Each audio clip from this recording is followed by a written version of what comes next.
Welcome to the Selling to Corporate podcast, where we're going to be challenging your sales beliefs around selling to corporate organizations and help you increase your bottom line profits every single month. I am Jessica Lorimer, your sales expert and guide in this world of selling to corporate companies, skyrocketing your company sales and making the impact that you really want in the world. Now, don't forget, if you do enjoy the show today, please do head over to iTunes and leave us a review. But enjoy this episode, and I am really looking forward to sharing some epic sales wisdom with you.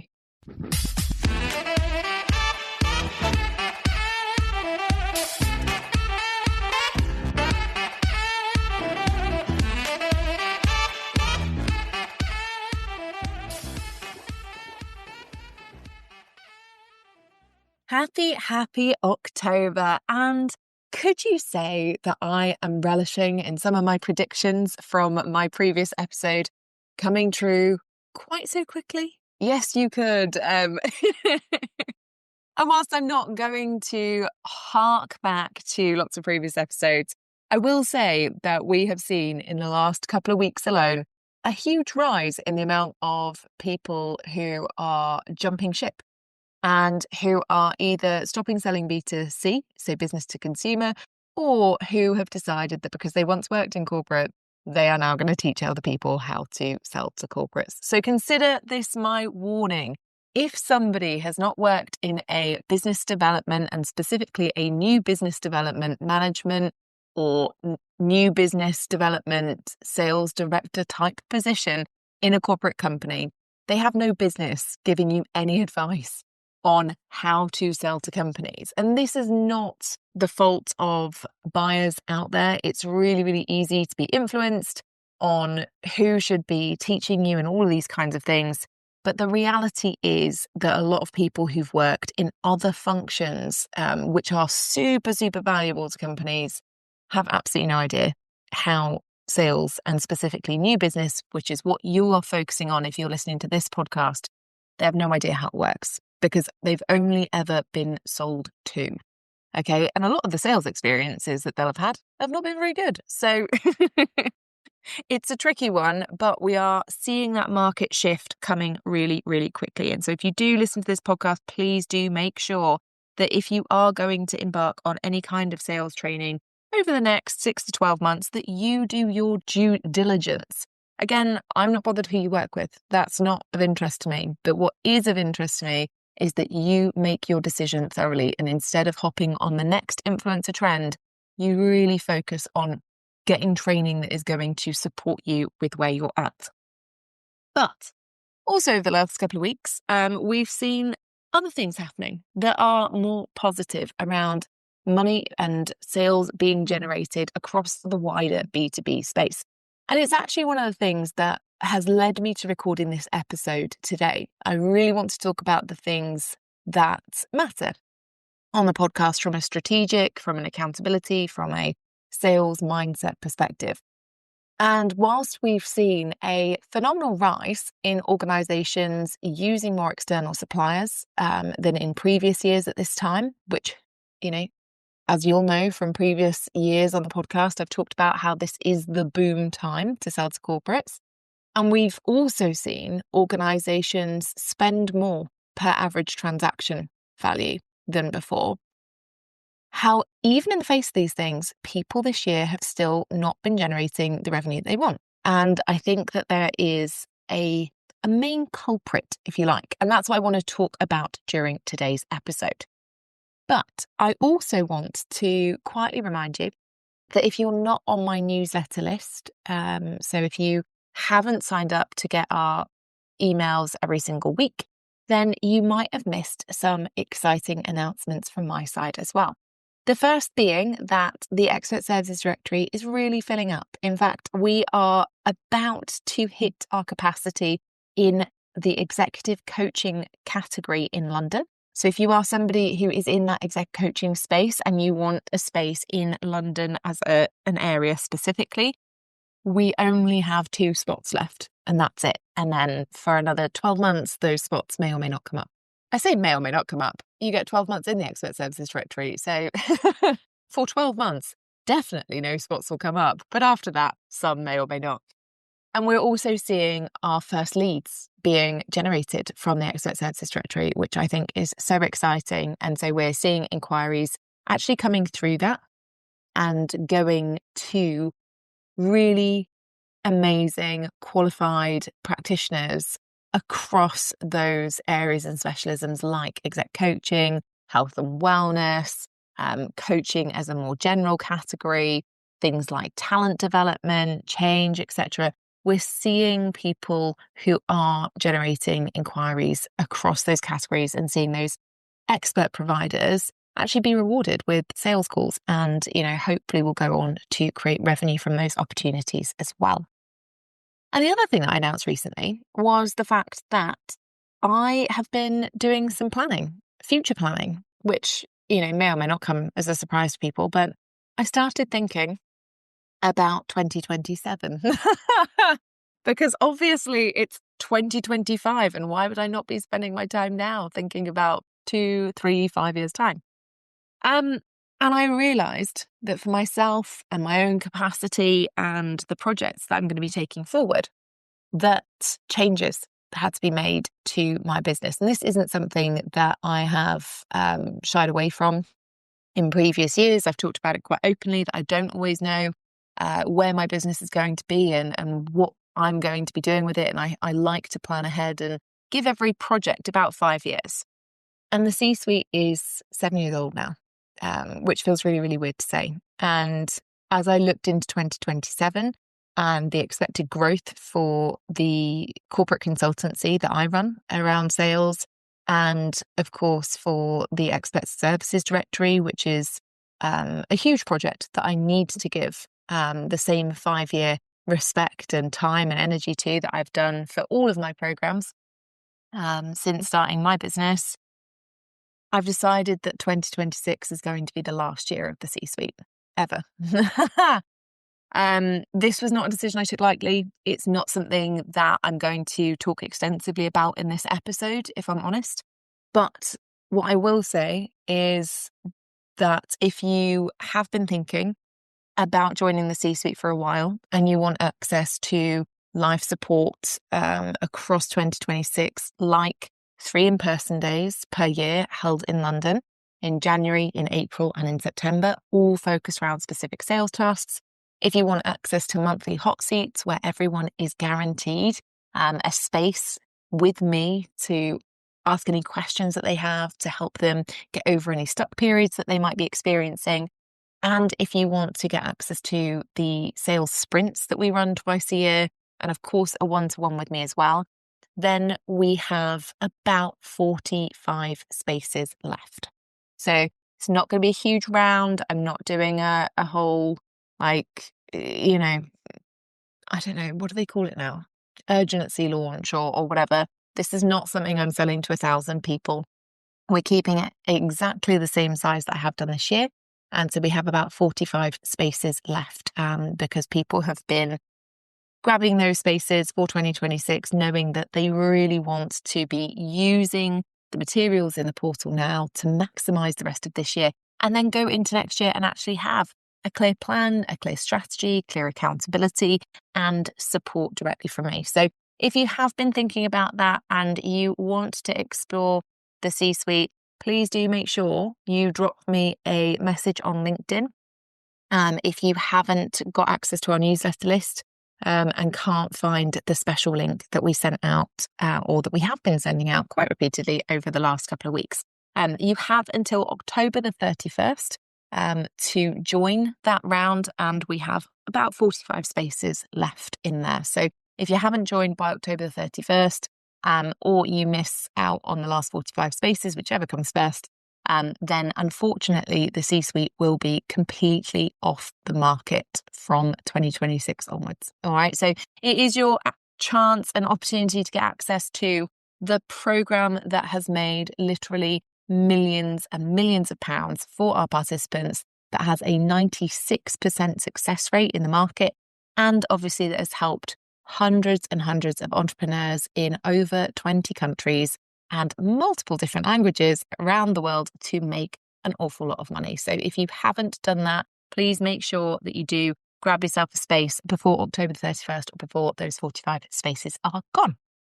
Now, let's talk about the actual episode, because obviously I started there with a bit of a, oh, yay, I'm right about trends. And really, that was my opportunity to be like, oh, cool. It's sort of validating when things go right, or the predictions that you make go right, but it's also quite disheartening because you're like, oh, God, that means I might be right about other things. And some of the other things I predicted were like, oh. So I want to talk about, or in this episode, my main focus, if you like, is understanding what has been scuppering people this year. Because usually we start September and there's this, I don't know, new energy, right? It feels like a second new year for some people, for most people. And actually this year, I've seen a really drastic shift from previous years in terms of that feeling. Yeah. And I think that's because we could all agree that 2025 has been a bit of a car crash. Certainly for myself, we moved house. I sold one of my rental properties, which was a nightmare. I experienced family bereavement for a close family member of Owen's, which was really, really tough. And I've been supporting my family through that. And there have been lots and lots of things that have happened this year. It doesn't mean that they're necessarily all bad things. It just means this year has felt overwhelming from a personal perspective for me. And I know that it's been the same for a lot of people who listen to the podcast or clients that I've been working with. And so it's interesting because the shift that I've seen from previous years in some ways is really good. In terms of corporate organizations wanting to buy from external suppliers and spend money, actually we're seeing them use more external suppliers than before because of all the redundancies and permanent headcount reductions that they've had to make. And because of the fact that they, are in need of genuine expertise from practitioners across lots of different environments. And because they're in need of changes in behaviour, in perceptions, in their staff, and they don't have the internal resource that can deliver that. They're also spending more per average transaction value. And that's been really interesting because in previous years, we've had, I think, this conversation or this rumbling in the kind of solopreneur or entrepreneur space that companies only do things as a tick box exercise and they only want to spend as little as possible. And actually this year, we've seen a real change from that. We've seen companies spend more with individual suppliers. We've seen higher average transaction values. And I think unless you're in a space where people are openly talking about that, you might not know some of the real positives that are coming out of this year. The night before I recorded this episode, actually, I had a client of mine messaged me and they sent me an email. And I love it because the first line starts with, Jess, as you are one of the only people who cares about these things, I just had my best month ever. And I love that. I love that for so many reasons. But, what I think is interesting is that the market is moving. I'm still getting clients who are signing speaking engagements for 30k fees. I'm still seeing clients like that one who are having their best months ever. I'm still seeing clients who are booking tons of sales calls every month. And I'm still seeing clients who've got 80% conversion rates from sales call to sale closed. I'm still seeing clients who are closing brand new deals with brand new clients within 6 weeks.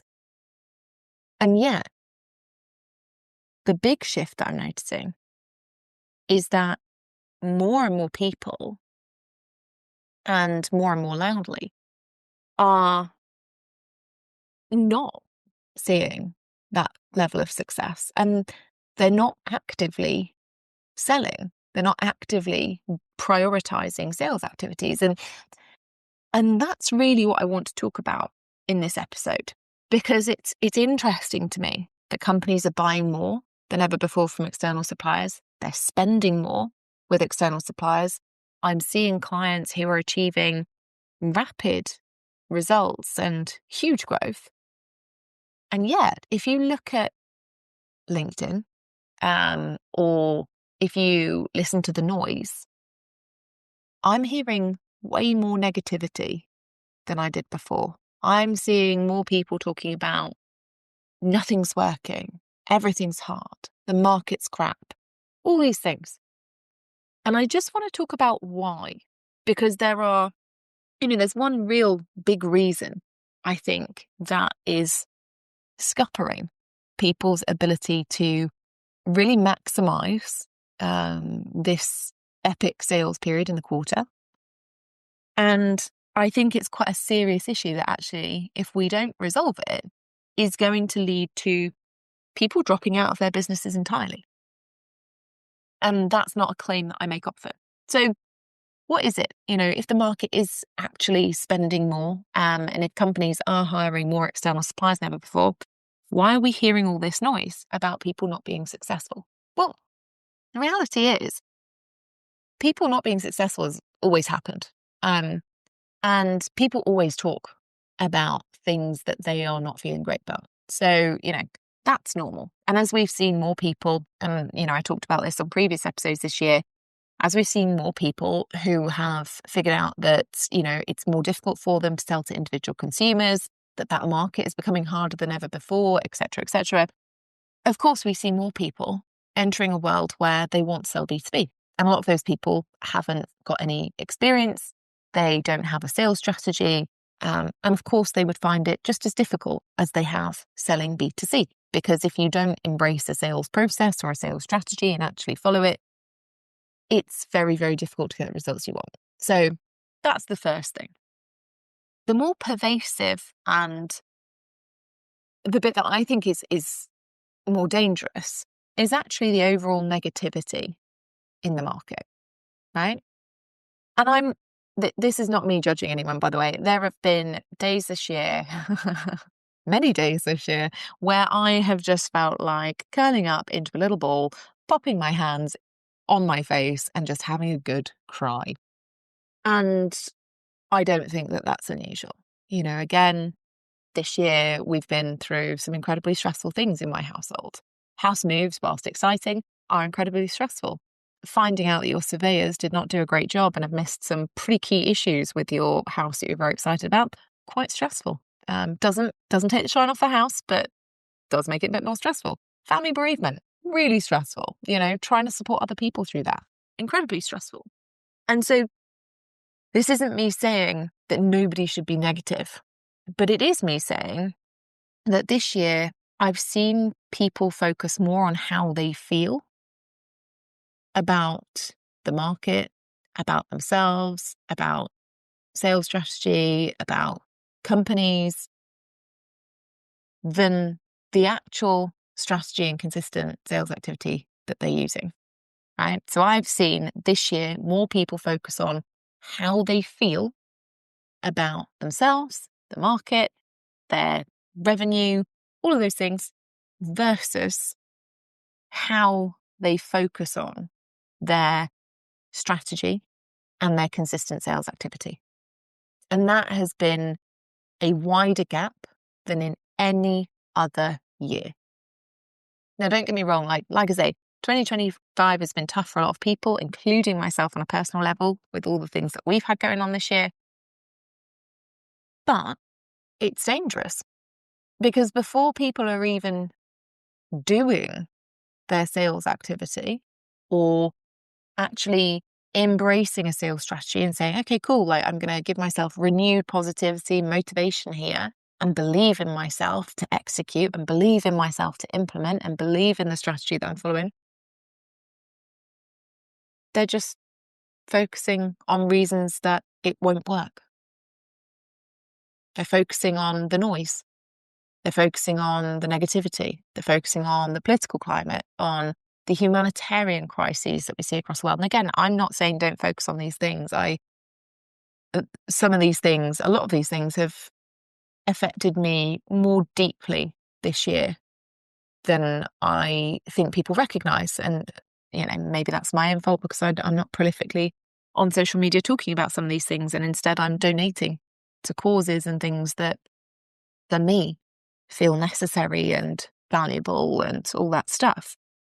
So it's no wonder that everybody is feeling negative. but it is impacting sales activity and sales success in a way that I haven't seen in previous years. Even during the pandemic, people kind of rallied together against this unknown illness that they didn't want to take away their business, their livelihood, their opportunity to work flexibly. So people rallied together to really make progress. And this year, people are tired and people are negative, and, it has been really damaging, because if the first thing that you're doing every day when you're sitting at your desk is not focusing on, oh my goodness, how can I make progress today? How can I be injecting positivity and energy and enthusiasm into my sales processes today? How can I do my consistent sales activity before I look on Instagram, swipe on TikTok, see all of the news and all the, heavy, difficult, hard things that are going on in the world right now? Well, it's really challenging for your sales process. It's really challenging for your mindset around your sales process. And it's no surprise then that it doesn't bring the results you want. Because if you're injecting everything that you do in a day with a negative attitude, even if it's completely justified, guess what? It impacts your sales process, right? I think part of this is also exacerbated by one of my, I'm going to say it, least favorite things, which is peer-led or peer-driven accountability.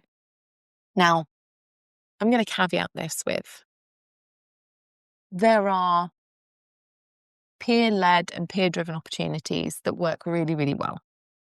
And, original masterminds actually were great for peer-led discussion and being able to support people to stay accountable to the goals they were setting themselves,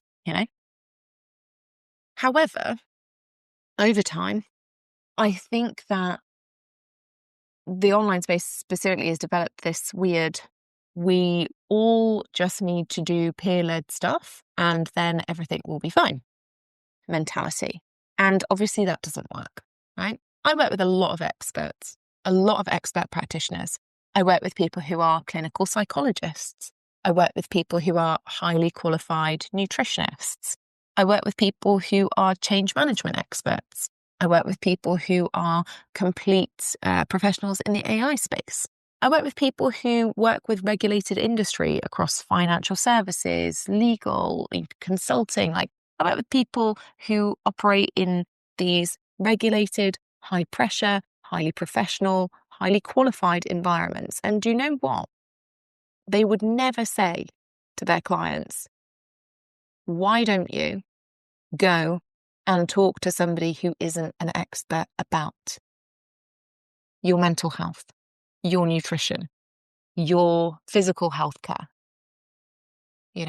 They would never say to a business that they worked with, oh yeah, that's fine. Have you thought about spiraling some ideas around why you have this huge cash flow issue?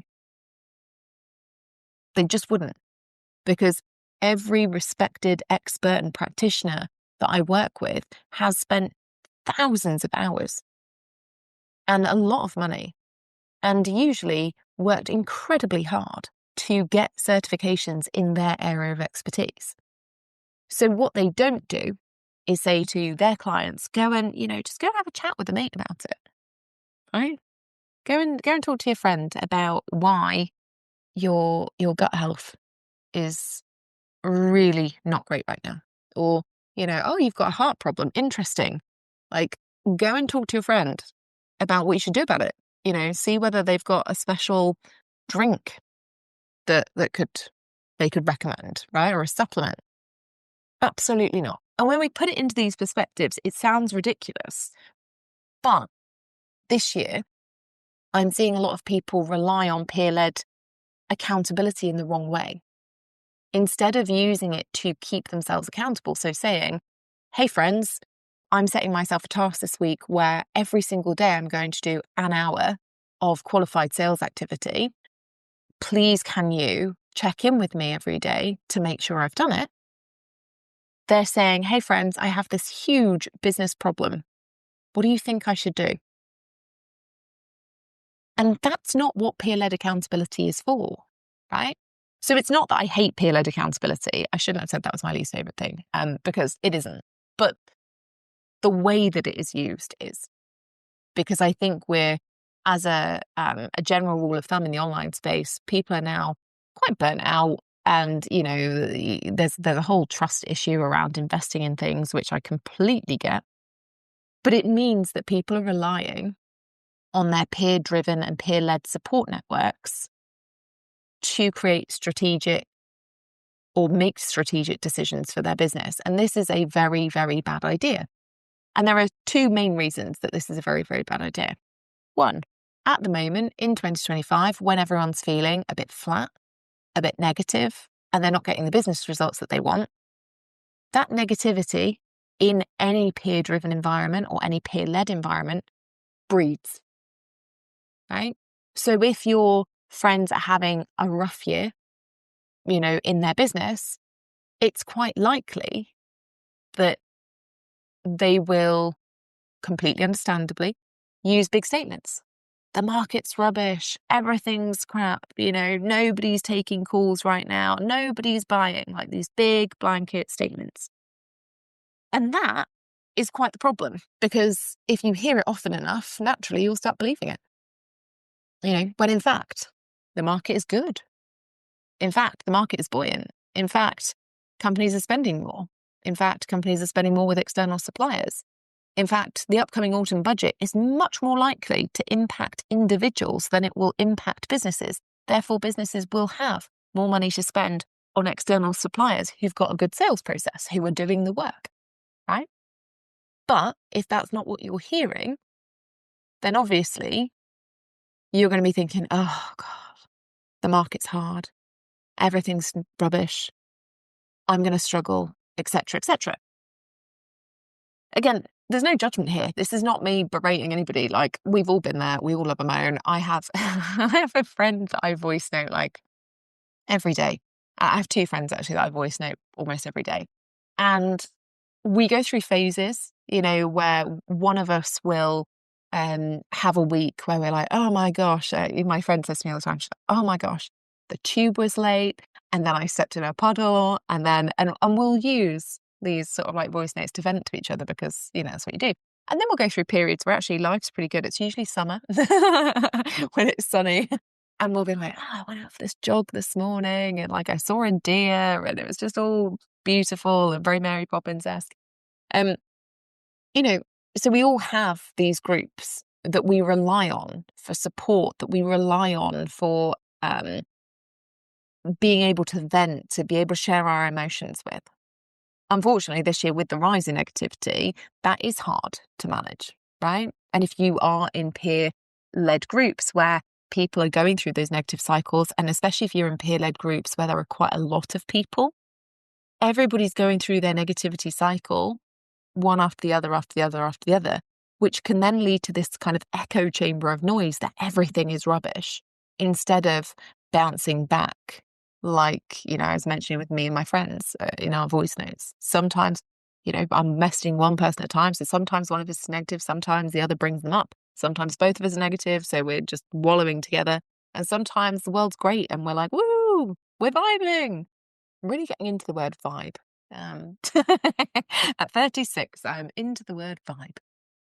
If you're in a larger group of people, or you're in a group of people who've got an awful lot of pressure on them, that ability to pick themselves up is not always there, and people in the group get tired of doing it. So obviously it just breeds and breeds and breeds. Yeah. The second reason that this is a problem is because there's also a lack of consistent strategy or application of strategy in peer-driven groups. Now, this isn't because people in peer environments aren't intelligent. It's not because they're not capable. It's not even because they weren't previously successful. I've actually known people who've been super successful in an area, say they've been an amazing keynote speaker, for example, and they've been super well-intentioned, been like, I'm going to go and give advice to my friends or whatever on how they can put together an amazing talk. And then their friends experience difficulties with that. And the strategy that this one person who's amazing at it uses to put together their talk doesn't work for some of their friends. And some of their friends get quite negative about it. And so that person then is impacted because they think, oh my God, like I've done this awful thing instead of this great thing that I thought I was doing. And, the people that they've taught it to become negative as well. Now, it doesn't mean the strategy doesn't work or doesn't have the capacity to, but when we're not taking strategic advice from somebody who is qualified in their field to troubleshoot that advice, who's qualified in their field to be able to make changes and make appropriate and educated changes rather than just telling them to do the same thing repeatedly without, checking anything, that person continues to get lower results. So for an example, I am obviously I do and focus on a lot of outreach methods with my clients. And one of the things that I'd noticed was that I was getting a lot of people who are coming back to me and saying, hey, Jess, the metrics that you recommend for email outreach, I'm not hitting them. And I was noticing this not just from entrepreneurs that I was working with, but also from professional sales teams. And so I was like, why is this happening? And obviously, me being me, I went and I dug into the data because I'm a big nerd. And there were instances, quite a lot of instances, that had appeared only over the last 5-6 months. And so I started to look at what's the difference between now and 6 months ago. And there was one major difference. And it was actually nothing to do with the strategy itself or the messaging around the strategy or anything else.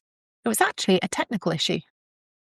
What we found was that a lot of firms, big firms that I work with, and that a lot of entrepreneurs had not in fact done their DMARC authentication.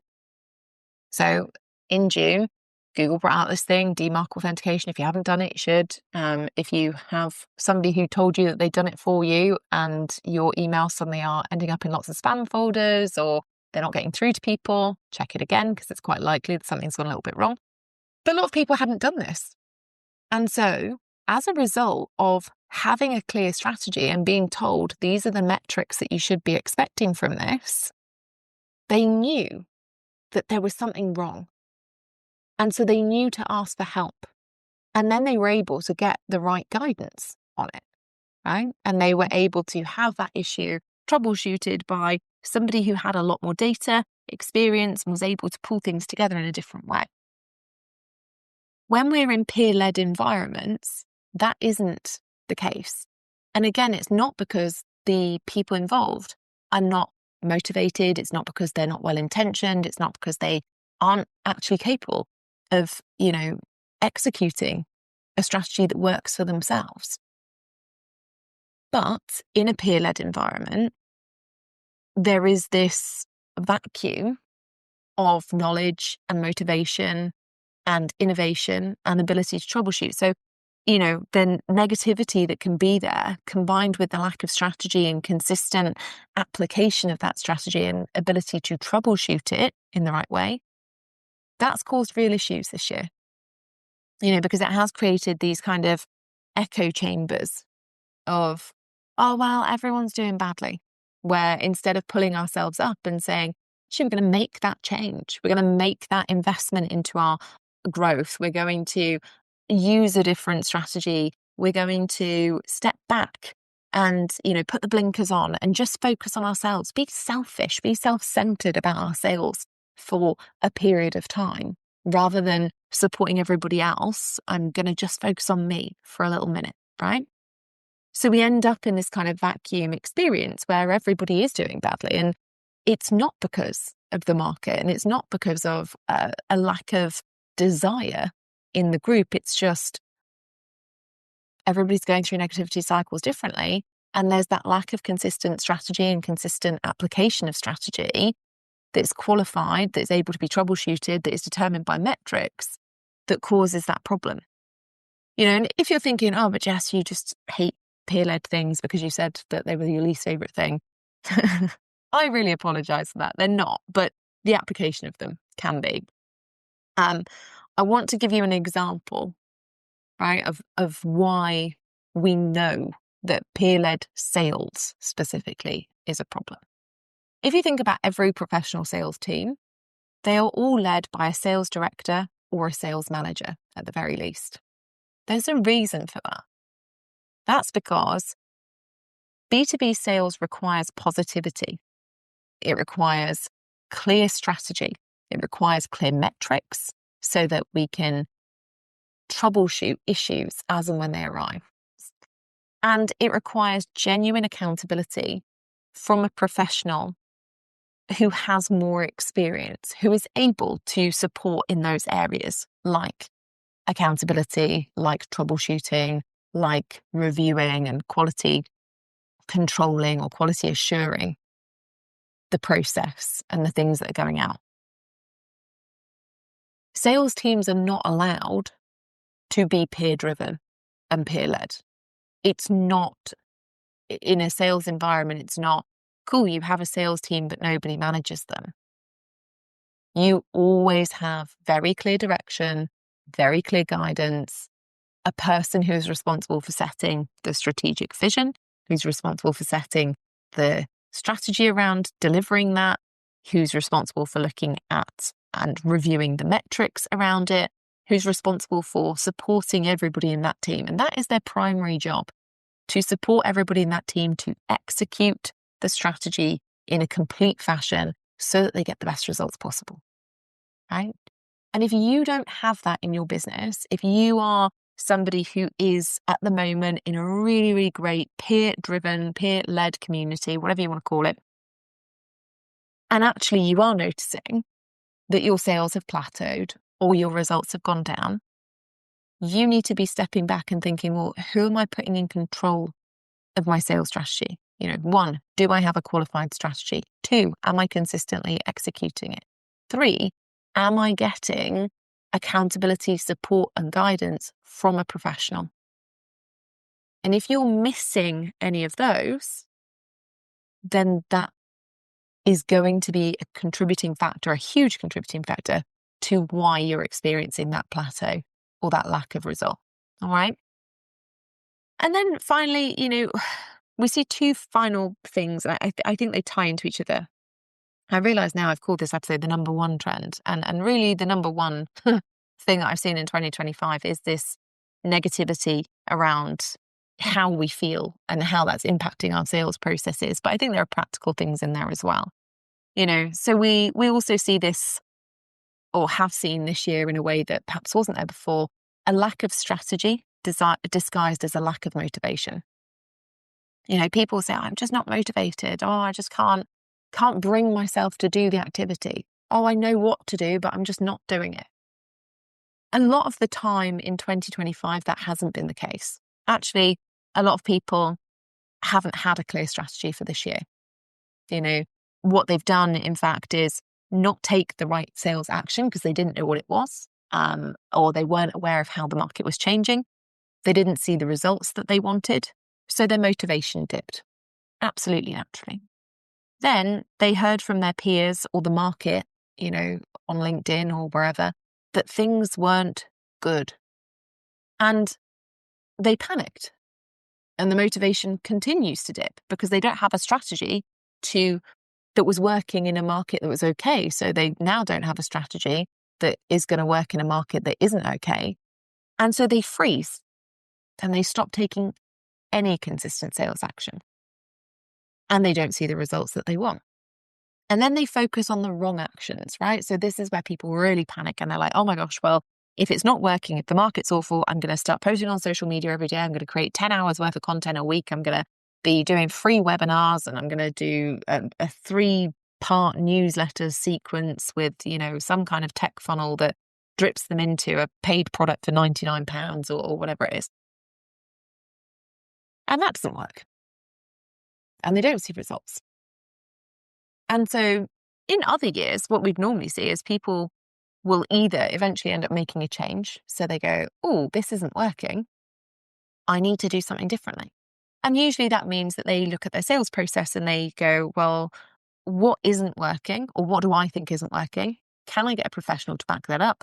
And then what am I going to go and do and change? And that usually does require investment. So usually at that point, people will invest in their learning development because they want to do the right thing, because they want their business to succeed, because they want to, fulfill the goals and the personal passions that they had when they started that business. It's also at that point that people choose to drop out. And I think we will see that more this year because, as I said earlier, we're looking at the negative before any of the positives. So instead of looking at the positives, that actually there are people who are working extensively with corporates, and actually there are people who are still signing 20, 30, 40K speaking engagements. Actually, there are people who are signing, even in my communities, I say even in my communities, obviously in my communities, signing deals over 100K in value. There are people who are being flown to different locations around the world by companies who really value their expertise. There are people who've made their average transaction value a new normal of 10K this year. But instead of listening to that, people go, well, on LinkedIn, everyone's telling me, HR managers are out there saying how much they hate cold outreach and none of my friends are making money and da-da-da, so how could I possibly do it differently? And that motivation, or lack of motivation, obviously naturally comes in. They say, no, I'm just not motivated. But actually, it wasn't motivation that was the problem. It was the lack of strategy. It was the lack of accountability that was the issue. That's what caused the lack of results and the panic and the lack of motivation in an ongoing way, right? And the final thing that I think has been interesting this year is the difference between knowledge and success, right? Knowledge doesn't equal success. Now, I've had clients that have worked with me on and off for years. That's not because they don't know what a sales strategy is. And it's not because they haven't been extremely successful. It's actually because they're not arrogant enough to assume that everything will always be the same or that they know everything about B2B sales. Because again, most of the people I work with are highly experienced, highly credible, experts in their field. So they know everything that there is to know about the area they specialize in within health and wellness, for example, but they don't know how the B2B sales market is changing. Why would they? They're not keeping tabs on it. They're doing their actual job that they like, that they love. Yeah. So they're not arrogant enough to assume that they know everything about the B2B sales market. They're not arrogant enough to assume that everything will stay the same in the market. And this year it hasn't. It has changed. So they come back and they continue to work with me on different things. By the time a client's worked with me the first time, for example, in the C-suite, they've nailed down their best practice sales process that works for them in that time period, right? Now, this isn't me saying that you need to change your sales strategy over time. In fact, it's me saying those people see amazing results. They take consistent action. They make more money. They're super motivated. They want to keep growing. They're excited. And then they stop, and it might be they stop working with me. It might be they stop working with a different practitioner. We see this across the board, I would imagine. But they stop working with an expert and they spend time on their own for a bit, which is good, right? You should be absolutely, after completing any sales training program, I don't know about anything else, but any sales training program, you should absolutely be able to work independently after that for a bit, right? Probably a couple of years. But they work alone for a bit and then they realize that something has shifted. Maybe they want to change the offers that they're selling. Maybe they want to change the niche that they're selling to. Maybe, like this year, the market shifts and suddenly their results plateau a bit, right? Suddenly they're not as happy with what they're delivering and they want to do something differently. Suddenly they recognize that they're leaving money on the table because maybe their conversion rate has gone down from the amount of lead generation that they're doing to the amount of calls they're booking. Suddenly something switches and they want to make it more efficient, easier, simpler, whatever that looks like. And that's not because sales is an inherently complex thing you need to change every 3 months. It's because We change as people, our businesses change. But I started this episode by telling you my business is changing. And, there's something that I've offered for 7 years that is super successful, massive success rate for our participants that I'm not going to have beyond the end of next year, right? Because my business has changed. I've changed as a person. So this is normal. But the reason that they come back and work with a sales expert is not because they don't know anything. It's not because their original sales strategy wasn't good. It's not because, they're in some ways, they're kind of deeply flawed or they've done something wrong. It's because sales is a continuous journey. You as a human being are a continuous journey. Your business is a continuous journey. So you will always need to learn and progress and adapt with the market, with your offers, with your pricing, with what you want to offer, with the types of companies that you want to work with. And that doesn't mean invest in more marketing or more tech or more outsourcing. It actually means that we need to understand that having knowledge of a sales process that has worked for us, even if it's worked for years, does not equal lifetime success with that one sales process and that one offer and that one price point and that one niche. Actually, we often have to reassess what our sales goals are. I've had clients who'll come back to me because they're like, Jess, I love my business and I've really loved it for the past 3 years, but actually I've had a baby and I don't want to keep working 40 hours a week. I want to work 20. So my goals have changed around my business. And actually, it's now more important about time than it is about hitting a specific 500K or above number, right?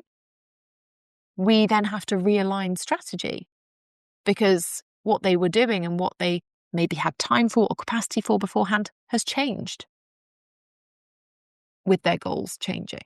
So we have to realign the strategy.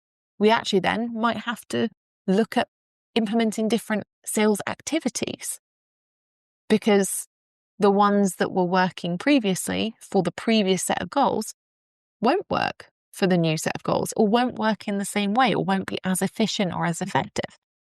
And we also need a high level of accountability to make that change and somebody who can help you stay motivated and positive, right?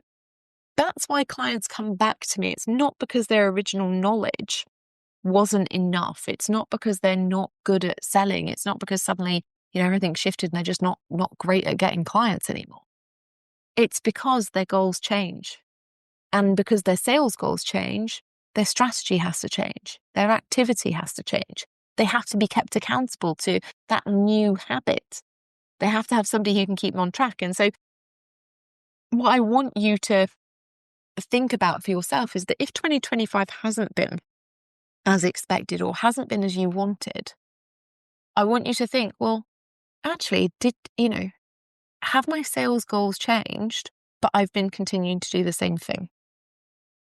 Because if that's the case, you need to reassess what your goals are and you need to reassess the strategy and you need to reassess your support and your accountability to get to a next level, a different opportunity, whatever that looks like. If you've had an amazing this year, and there are people that have, and what really makes me sad is that there are people who've had an amazing year this year who don't want to talk about it. They don't want to say it publicly because they don't want to make other people who are in the weeds feel bad. And that's really awful because actually, if we don't start talking positively about, this person's done this amazing thing, this person's achieved this awesome goal, this person's still staying at this level, all we hear is that negativity. So we assume everything's bad. And so they miss out on the opportunity to inspire a whole bunch of people, right? But if you have had this amazing year, this year, I want you to think about, okay, what are my goals for next year? And instead of cruising, instead of thinking just like, oh, well, it's fine, I'll just do what I've done this year, next year, and that'll all be okay. I want you to think about, well, actually, what are my goals for next year? What is it I want to achieve? Do I need to get a sense check from a professional that my strategy that I'm using this year is definitely going to work next year?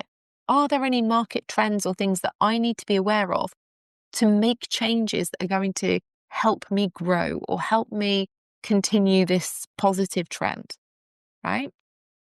Those are the questions you need to be asking yourself. Okay, so if you know that you want 2026 to look different for you, then consider what you need to do now. We are coming into that season where I will be talking about planning for the upcoming year.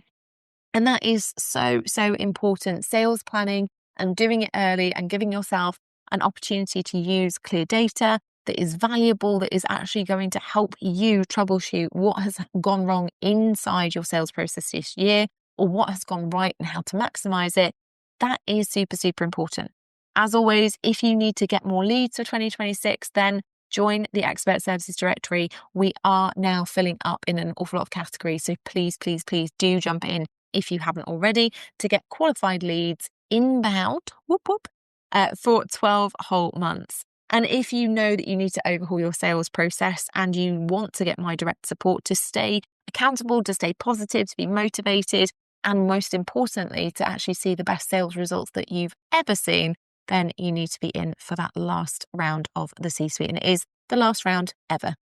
So if you've been on the fence about it for a few years and thinking, oh, there'll always be time, there won't be. You've got until October the 31st or until these 45 spaces go. All right, my lovelies, I will see you in the next episode. We've got a few real bangers coming up. So we've got a couple of case study episodes coming up where people will be sharing their breakthroughs and breakthrough moments with you around their own sales process. We've also got a couple of practical planning, sales planning episodes coming up for you as well to help with all of the things that you will need for 2026. I will see you in the next step.